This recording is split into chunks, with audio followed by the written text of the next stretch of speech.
இந்த பெண் சாபம் அப்படிங்கிறது எங்க இருந்து வருது? இதை எப்படிம்மா தீர்க்கிறது? என்ன மாதிரி பெண் சாபம் உருவாகும் அப்படின்னா, நம்ம கல்யாணத்துக்கு முன்னாடியே காதலிச்சு ஒரு பெண்ணை கர்ப்பமாக்கிட்டு அவங்கள விட்டுறது, இல்லை தெரிஞ்சோ தெரியாமலேயோ ஒரு பெண்ணை வந்து நம்ம அடைஞ்சிறது, அது பெண் சாபத்துக்குரியது. ஓகேங்களா?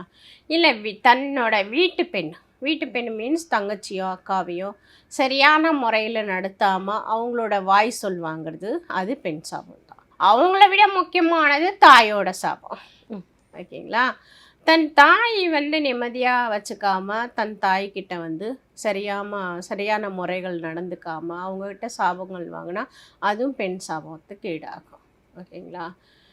சரி, ஓகே. இது எல்லாத்துலேயும் எது சிறப்பான சாபம், எது அடையும் அப்படின்னு பார்த்தீங்கன்னா, ஒரு பெண்ணை வந்து மனம் முடிக்காமல் நம்ம தொடுறதுங்கிறது தவறான விஷயம். அது ஒரு சாபக்கிடமானது. அவங்க விருப்பப்பட்டு அது இருக்கிறதுங்கிறது வேறு விஷயம். ஓகே.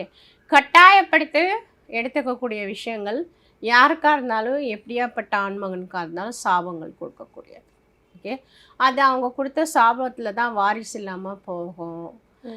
சில பேருக்கு வளர்ச்சியே இல்லாமல் போகும். இல்லை அவங்க நல்லா இருந்த ஆண்மகன் கூட எதுவுமே இல்லாமல் போயிடுவாங்க. ஓகே. பெண் சாபத்துக்கு பெண்களுக்கு அவ்வளோ பவர் இருக்கா அப்படின்னா, அப்படி நம்ம இது அலட்சியப்படுத்த முடியாது.